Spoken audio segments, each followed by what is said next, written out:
financial services and capital markets. So things like peer-to-peer lending, crowdfunding, and what I focus on, cryptocurrency and distributed ledgers. So we are mostly privately funded right now. So companies like Visa, the CME Group, which is the large exchange organization based in Chicago, KPMG are some of our funders. We are starting to see more funding come in from government organizations, multinational, multilateral organizations like the World Bank. The UK's Financial Conduct Authority recently partnered with us and is funding some work.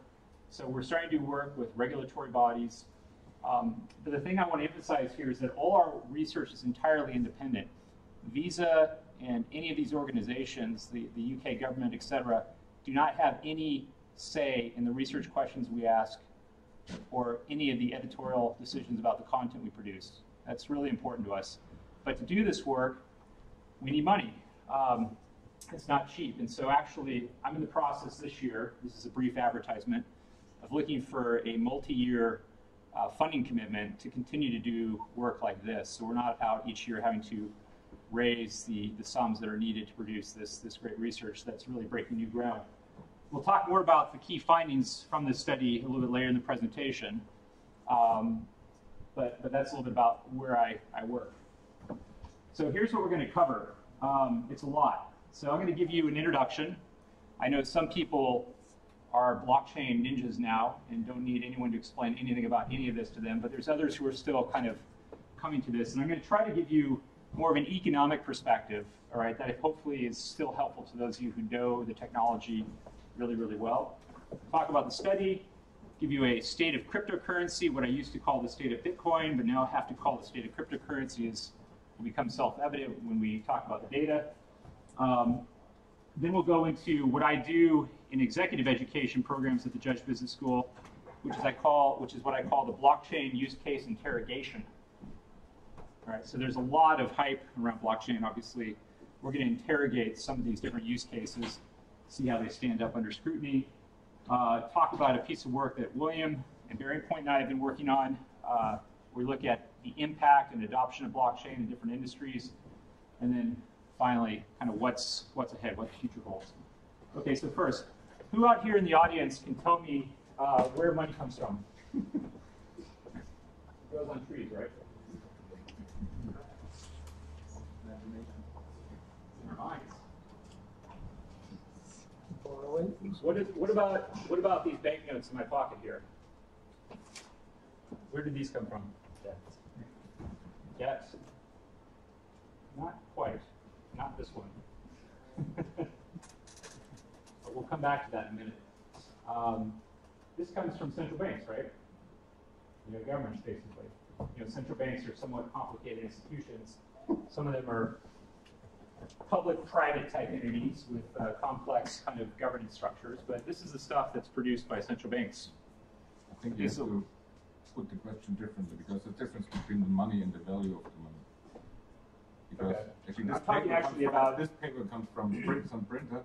True. And unless there's trust that somebody gets something for it, it has no value. True. And this is getting into deeper philosophical questions. I'm just actually talking about literally who contracted to print this, not the name of the printer De La Rue in the UK's case. I think printed this for the Bank of England. This, how much of the money, the overall money supply, do banknotes and coins, which are what central banks contract De La Rue to produce? How much of the money supply does that represent? 5–10%? Yes. Who said that? Well done. So where does the rest of it come from? The rest of the 95% that the Bank of England does not contract De La Rue to produce? Debt. Debt. But what do you mean by that? Yeah. Okay, so you're creating money when you do an IOU. But is that where the real 95%, does the 95% come from personal IOUs? There you go. That's right. Money comes from banks. What is a bank, though? A bank is a private for-profit corporation. 95% of our money is produced by private corporations. In other words, The money you use, by and large, since we're going cashless and these will be gone soon, is privately created money, like Bitcoin, which is privately created. Now, this is done with the guidance and with regulations issued by central banks and governments, right? It's not a completely private operation. But the entities that are creating the vast majority of money are private. And that's something that, interestingly enough, is not even taught in Economics 101. It's not taught in high school. Even though money is something that touches all of our lives, this simple reality about where money comes from is never taught. And I have to spend time on this because it's, to me, just still shocking, right? That this is something that isn't taught. And, you know, I go to meetings. I was at the San Francisco Federal Reserve with about 20 central bankers around the world recently. We had a dinner the night before. And I was reflecting on, you know, how, you know, all these talks I've been giving over the past few years will ask this question about where money comes from, and how rooms of incredibly educated people like this one, many of them don't know the answer to this question. It's not your fault. And interestingly, one of the responses from one of the regulators at that table, wouldn't that create a lot of problems if we did teach that? People start asking questions, right? I'm not criticizing this system. I want to be clear. I'm not criticizing the system as I raise this point. You might interpret what I'm doing here as a criticism of the existing system. It's not that. It's simply to point out that this is something that most people do not know or understand about our money system. Right? That's why money is such a mysterious thing. That's why Bitcoin is so complicated. It's money, which no one understands, plus technology, which is also, for people not in this room,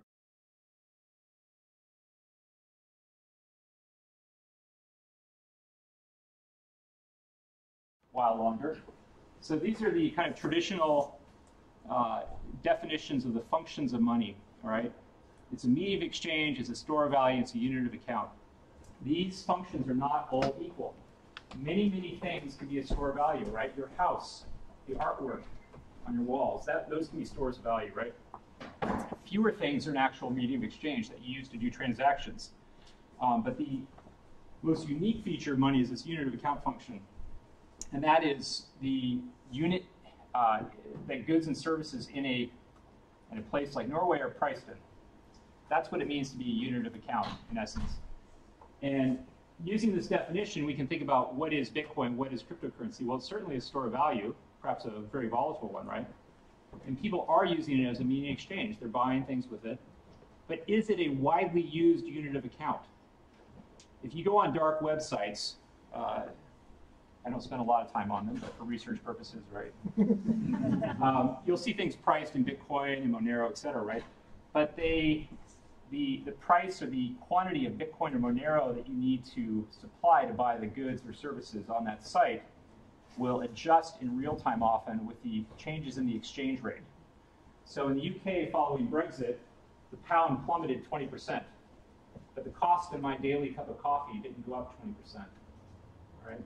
It's not, the price of coffee in the shop is not changing in real time, you know, because the pound is a unit of account, all right, unlike Bitcoin. So Bitcoin is not money, all right? Yes, you could argue it is. Yes, you could have a good argument that it is money. I agree with that. But from my point of view, it's not, because it doesn't meet that final requirement of money. Yes? Sorry?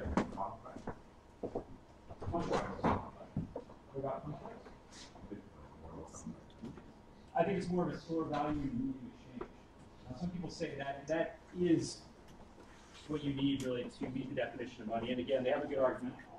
But if you're looking at the classic economics definition of money, it's failing that last test of being a true unit of account. You know, like the krona, like the pound, the euro, etc. So I'm just going to briefly go through this. There are 5 major different types of currency. You have your legal tender currencies, you know, the pound, so on. And you have your non-legal tender currencies. Some are black market currencies, meaning they're actually illegal to use. And then you have things like Bitcoin, which are alternative currencies. All right? They're not illegal to use, but they're not legal tender either. You cannot pay your taxes with them. If you are divorced and you owe your spouse money, you cannot use Bitcoin to settle that debt. All right? That's what it means to be a legal tender. It has to be accepted. You know, in Sweden, right, you know, where they're, and here, right, where they're talking about getting rid of cash, you know, there's this issue around, well, do shops, you know, are they forced to accept cash, or can they turn you away because you're trying to pay in cash and they only want cards? Well, if it's legal tender, you're not supposed to be able to turn you away. So, yeah, an alternative currency is anything not minted by the central government. It's not recognized as legal tender, but it is used as a medium of exchange. That's the definition of an alternative currency. That's what Bitcoin and these 600 plus cryptocurrencies are. And by the way, we're going through this framework because the punchline of this presentation is to try to give you some tools to think about what's the likelihood of something like a Bitcoin winning. And I'm going to use the word Bitcoin throughout the presentation, even though I mean any cryptocurrency or any digital alternative currency, actually, for that matter. Just Bitcoin happens to be the biggest, but a lot of what I'm saying applies to all digital alternative currencies. So alternative currencies traditionally have been physical items, things like cigarettes or SIM card minutes in Africa. We're in the world of digital alternative currencies now, and what makes Bitcoin special, and everything that's come since then, is that it's both open and decentralized. Okay? We've had closed and centralized digital currencies. The Second Life Linden dollar was one of those. All right? We've had open and centralized digital currencies, flues and beans. Is anyone old enough to remember those? Okay, these came out of Silicon Valley about 17 years ago. About $115 million in VC money went into them, and they all failed spectacularly. But they could be used around the web. They were designed to be more open, but they were still centralized. They were controlled by a corporation. Bitcoin, decentralized. There's no CEO of Bitcoin, Inc., and it's open. Open source, open protocol, open platform, and so on. Okay, why do alternative currencies come into existence in the first place, right? I mean, here in Norway, we have perfectly good money, right? Why would someone bother creating something? Well, perfectly good money doesn't exist always everywhere. And furthermore, things like financial crises, banking crises, financial and economic instability is a big driver. It's one of the 5 kind of forces that I documented in a paper on the history of alternative currencies, which you can download from my website. That's one of the big drivers of new currencies. Politics, things like you know, anti-globalization, concerns about privacy, too big to fail, are other drivers of new currencies. Technology makes these currencies possible. Certainly, what Satoshi invented made Bitcoin possible. Financial inefficiencies, or at the cost of moving money across borders, so on. And then there's always some entrepreneur, some entrepreneurial force at the heart of these new alternative currencies, right? There's been thousands and thousands of alternative currencies over the past 500 years. All right, these are not infrequent phenomena. They occur quite regularly, and they tend to occur for these reasons. All right, so I do a fair amount of work with media, and one of the problems the media has in trying to tell the story around what is Bitcoin is they always have to put a picture with their news article. All right, and they go, Garrick, you know, this is the one we always rely on, but you know, this is really problematic, isn't it? Right? What's problematic about using this picture to tell a story about something like Bitcoin or Ethereum? What's to say? Exactly. That's a physical gold token, right? But that's not what Bitcoin is, right? So what I encourage people to do when they think about this technology is to keep this picture in mind instead. This is the best that I've come up with.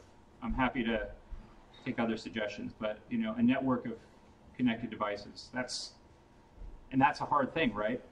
Think about your grandma trying to understand Bitcoin with this picture in her mind.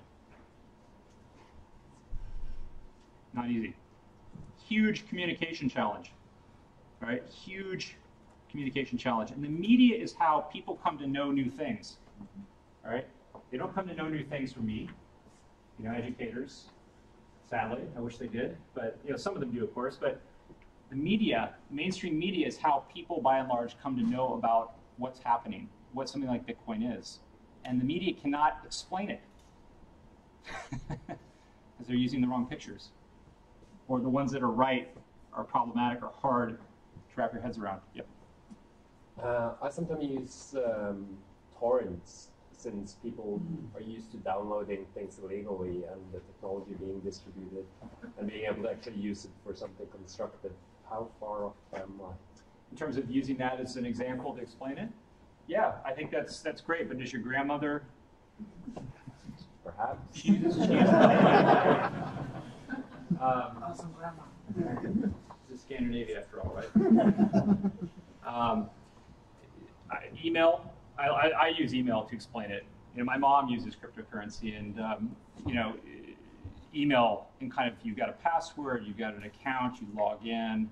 You don't know how email works. You don't know about SMTP. You don't need to know about, you know, blockchain. That seems to work pretty well for explaining it. Another important point, though, to note about this technology is that all the pieces that were necessary to create Bitcoin existed 10 years before Satoshi Nakamoto wrote his paper in 2008. All right? I mean, the beginning of all this is really 1982, arguably. Sure, you could go back to earlier, you know, inventions of cryptography and so on, but 82 is when David Chaum published his seminal paper on anonymous electronic money, right? So all this has been in development for a long time.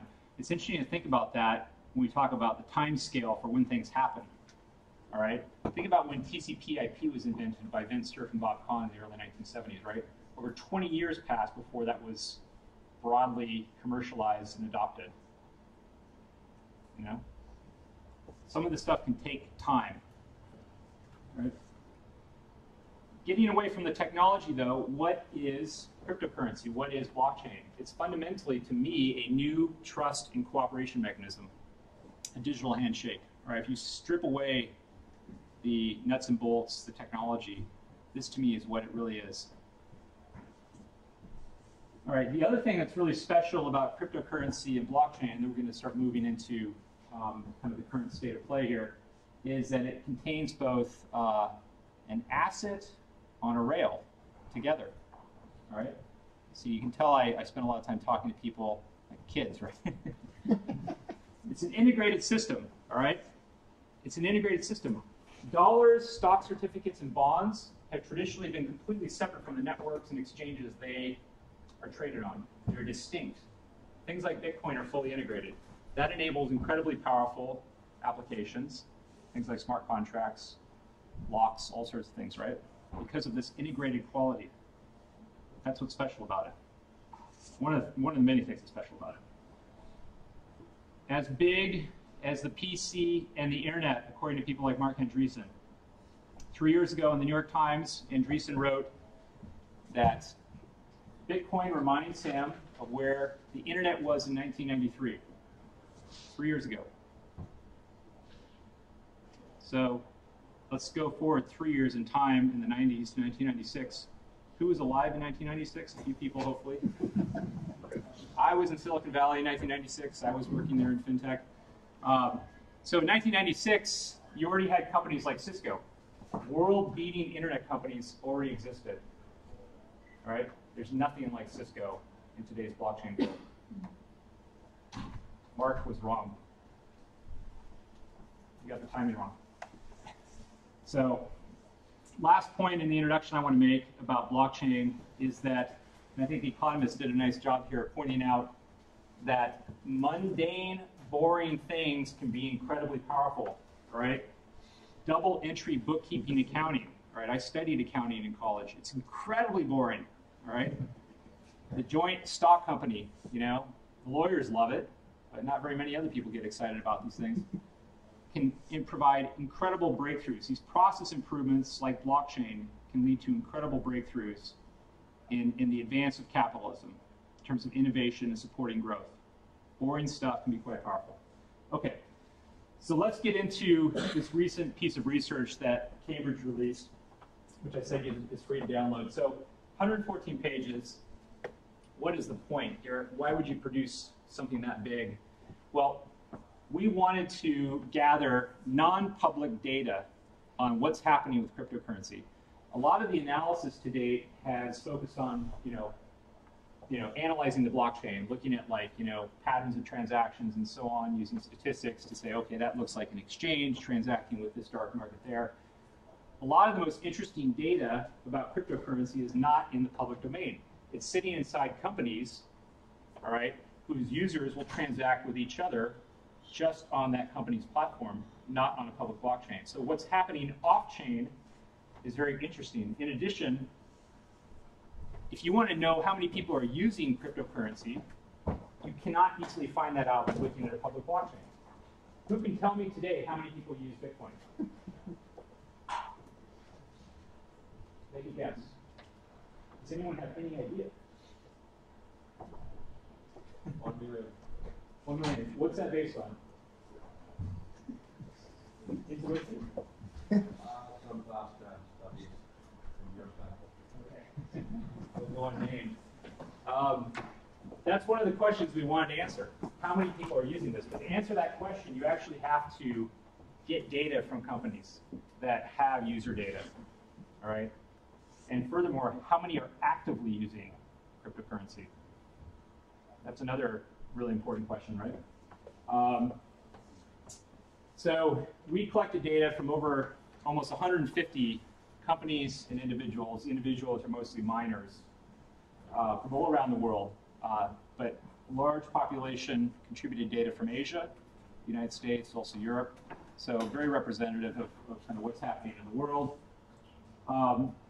We learned some really interesting things. So first off, there's at least 1,800 people working in the cryptocurrency industry today. At least 1,800. The true number is probably well over 2,000. How big is that? Last count I saw of Airbnb's total number of employees was 2,400. All right? So cryptocurrency is employing roughly about the same number of people as Airbnb. Okay, the industry is.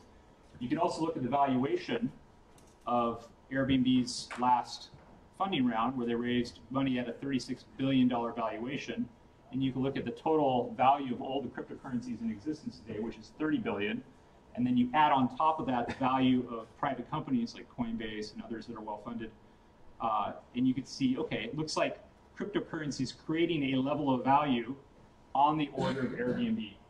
All right, a Silicon Valley darling and success story if ever there was one. So cryptocurrency gets a bad rap or a knock as being this kind of insignificant thing, but we celebrate Airbnb. Why is that? They roughly employ about the same number of people, creating the same amount of value, so it's not insignificant. We also looked at things like how many companies in the cryptocurrency space actually hold some type of government license. We wanted to know how regulated companies were and what they're paying in terms of compliance costs, especially across regions. Are compliance costs a lot higher than the US, than elsewhere, so on? We found out that actually more small exchanges hold a government license than large exchanges do. That was kind of surprising. We produced what I believe is one of the first really comprehensive maps of cryptocurrency mining, looking at the megawatt distribution in kind of key regions, so like Iceland, China, Georgia, and so on. So that's in the study as well. Probably the thing that I was happiest about was the data we collected from various wallets. We had very high participation from the largest wallets and just wallets in general. And this really allowed us to get an answer to this question of, at least on the wallet side, how many people are using cryptocurrency. There's people in Asia, other places that are using their exchange accounts as their wallet, right?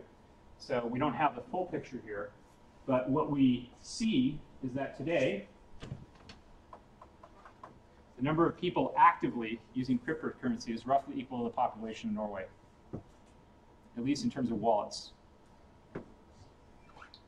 So it used to be the talking point was, we think cryptocurrency is about the size of Estonia. Now we're at Norway, and by Q2 2018, Sweden. So we're moving up the Nordic ladder here, right? That's interesting. That's bigger than a lot of people thought. And this is active. There's some 40 million wallets, right? How many of those just have dust? How many of those are completely inactive? This is a real picture of how many people are opening, say, their app on their phone at least once a month or once a year, depending upon how you define active. Companies define active differently. You know, how many people are transacting occasionally? How many have a non-de minimis amount of cryptocurrency in their wallet? 5 million, size of a country. Yes? I think you just said it basically, but so that number active was different from exchange to exchange because Yes. okay, you can say active to open app, but wouldn't active actually have made a transaction? That's correct. So we just, one of the nice things about academic research is they force you to tell you everything about how you calculate the numbers. If I open, not a Bearing Point report, but one of Bearing Point's competitors' reports, they'll often put a number in there and they won't say how they did it. So we, for this year, did not want to force wallets and exchanges into a box and say, this is what Garrick thinks active means. You can tell us what you think active is and tell us what your active number is. Getting this data is very, very hard from companies. Right? I didn't know when we started this that we were going to successfully get 150 companies to actually share their data with us. And it's a real, I think, testament to you know, the Cambridge brand and working in academia that we were able to pull this off. But next year we're going to have I think, a more precise definition of active because it does vary a bit. Yeah. But this does not include accounts with dust. This does not include accounts that never transact. Yeah, there's some sign of life. Yeah, because I heard a criticism that like a lot of wallets don't even have enough money to pay the fee to move the money out of the wallet. Exactly. Yeah, those are not included in this number. Okay, they're not. That's more if you look at the total number of wallets, 40+ million.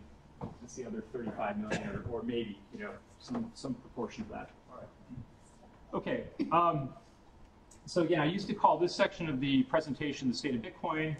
It's now the state of cryptocurrency for reasons that I'll make clear here in just a moment. But first, just an overall picture. I mentioned that the total value of all cryptocurrencies today, the hundreds of them that are out there now, is 30 billion, and it's up 3x since 2016. You know, there's been a pretty significant increase in price, you know, over a relatively short time. Is the amount of use, is that price increase, is that justified based on what's actually happening? How many say yes? No hands? How many say no? Okay, time to short. So Bitcoin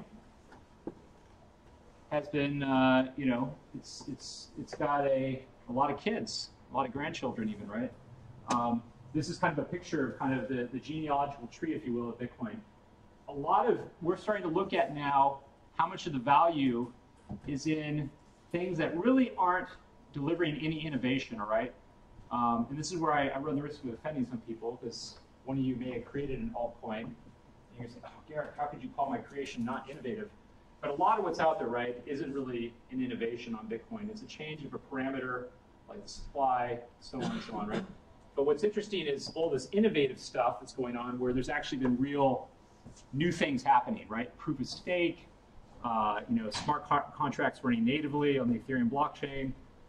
You know, even though Zcash is like a fork of Bitcoin, you could argue that certainly zero-knowledge proofs and these things are adding layers of innovation on top of Bitcoin. So a lot more value is starting to accrue, and we're working on getting an exact number here, but we don't have it yet, in this kind of innovation bucket. All right? People are less interested in putting value into the altcoin space, if you will. More of the value is moving into this. And if you look at how much of that is actually going into Bitcoin vis-a-vis, you know, the other cryptocurrencies, I mean, back in March 2015, 86% of the total pie was Bitcoin. Today, it's only 72%. So Bitcoin is losing market share to these other innovative cryptocurrencies, especially Ethereum, you know, and then also recently Litecoin, Ripple, Monero, and so on. Does Bitcoin have an absentee landlord problem? Right? What's going to happen with this? The fact that there isn't a Linus who used to settle all the contentious debates, and maybe still does, for Linux. You know, a Vitalik who does that for Ethereum. What does that mean? Key question, right? I used to think that this was a strength of Bitcoin, that there was no landlord, founder, right? Everyone could say, Bitcoin is now something that I feel some ownership over, and it attracted all these developers and excitement, but big stalemate here on the scaling issues. And you're seeing, and the real question is money moving into things like Ethereum, Monero, Dash, others, as a safe haven until the storm passes with Bitcoin?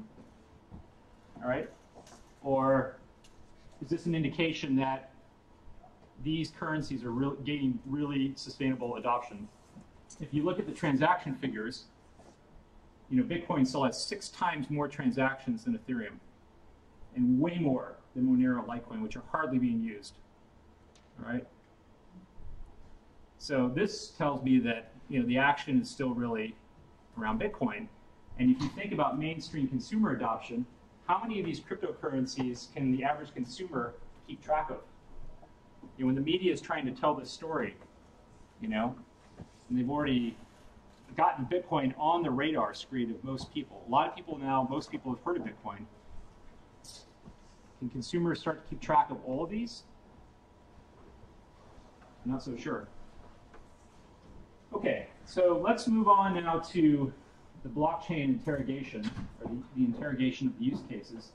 So when I talk about blockchain or distributed ledger, I try to make clear that what I'm referring to is the non-monetary uses of this technology, right? I haven't seen, I thought there was a lot of hype around Bitcoin. I think there was actually more around blockchain. And I haven't seen this level of hype since, the internet, honestly. And I was in Silicon Valley from 96 to 2000, working in an internet company for most of that time. And this is what it reminded me of. So let's kind of go through the hype and see what's really there of substance. I think this is what a lot of people who come to the Judge Business School, executives, come in to do this. They're being told that blockchain is the new internet, and they need to wrap their heads around, kind of what the impact is. Oh, 5 minutes left. That was quick. We're gonna have to skip this section, I'm afraid, and go right to the end. So let's go through this. Is that supposed to get 45 minutes? Is that already? That's all of it. Is it really? Wow. Okay. Okay. You can get all this on my website. I'm sorry you're not going to get the full, but the most important part is kind of what's going to happen, right? You want my predictions. You have to come to the Judge Business School to get the blockchain interrogation, right? It costs a lot of money.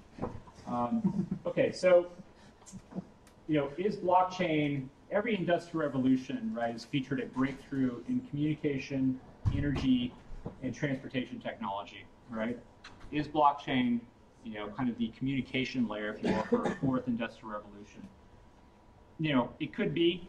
What I feel pretty confident saying is that it certainly is going to have a major impact, and is already having a significant impact on a wide variety of things. Why?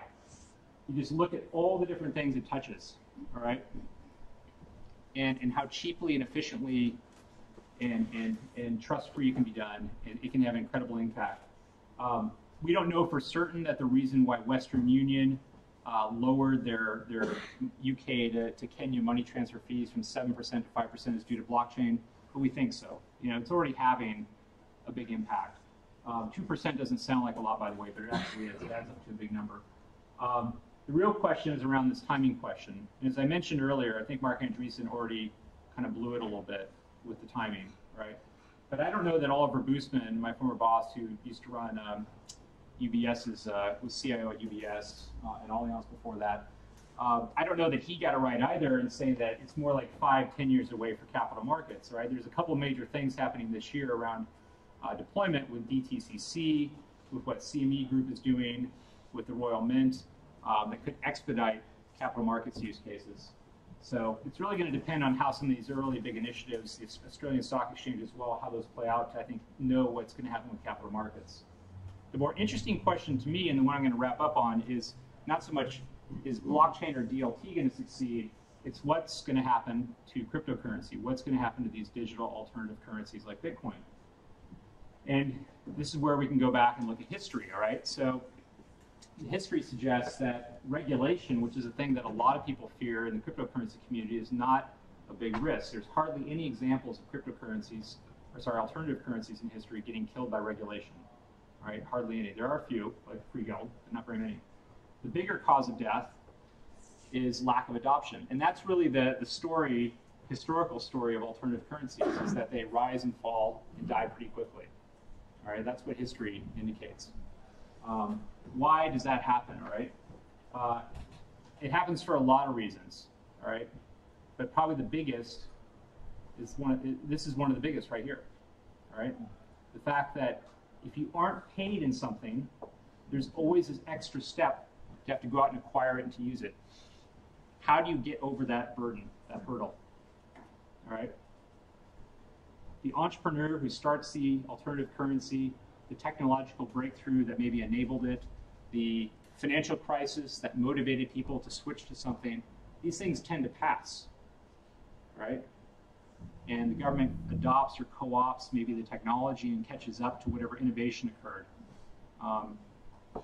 This is a hard barrier to beat. But some currencies have done it. All right, and here's the best example that I found in history. It's merchant tokens.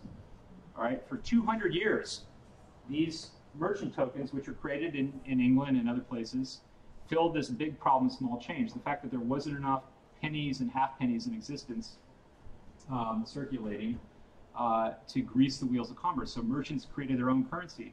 King of England tried to ban them, and they were banned for a few years, but they came back because that fundamental economic problem didn't go away until minting technology became much cheaper, and central banks started, instead of dictating to the marketplace how much coin to use, it actually started supplying and meeting demand. So there's a lot of things that could propel. That's kind of I'm trying to give you, a balanced view here about what things could help cryptocurrency, what things could hurt it. One thing that's interesting is to know from a macroeconomic perspective, there's a big shift underway with world reserve currencies, kind of a once-in-a-century shift. This doesn't happen very often with the rise of the Chinese renminbi and the diminishing importance of the US dollar. All right. There are some reasons for why China in particular might want to support something like a cryptocurrency becoming a new reserve asset. All right. They might want to see Bitcoin become like the new gold. And the reasons are too complex to go into with the time we have, but I've got a blog post on my site. You can read and go into that. The demonetization move in India and other places could also have interesting knock-on effects for the adoption of cryptocurrency. Maybe people start to care about their privacy again at some point. Maybe cryptocurrency fills that need. The other thing, too, that's worth mentioning is that next year will be the 10-year anniversary of Satoshi Nakamoto's paper. All right, every year that goes by that Bitcoin is still here, it starts to feel like this thing's going to be around longer. 10 years is kind of a nice round number that people like to use and can hold in their heads pretty easily. That's a pretty remarkable achievement, right? Bitcoin doesn't show any signs of going away. It's been here for 10 years almost. Who thinks we're never going to see another financial crisis? Anyone? You think we're done with financial crises? I think we will see more. We will see more, yeah. Yeah, so does this guy. He's dead now, Hyman Minsky, but he was the Vincent van Gogh of macroeconomics. He came up with the financial instability theory that really, I think, better than anything else, explained the 2008 crisis, but like Van Gogh, died before his work was really widely recognized. Financial crises will continue to come around, and cryptocurrencies offer a safe haven, I think, potentially to that. The X factor in all of this is what central banks do. So I've been spending we have a new report coming out next month, which has unique data on what over 20 central banks are doing with distributed ledger technology, what protocols they're using, the timing of when they might deploy something, like central bank digital currency, and so on. If you talk with them, though, they'll tell you that there are so many roadblocks for at least a major central bank like the Bank of England from deploying something anytime soon that it's just not going to happen. And in the meantime, this is my last slide. In the meantime, you've got things like the Internet of Things economy coming up around, and machine-to-machine payments.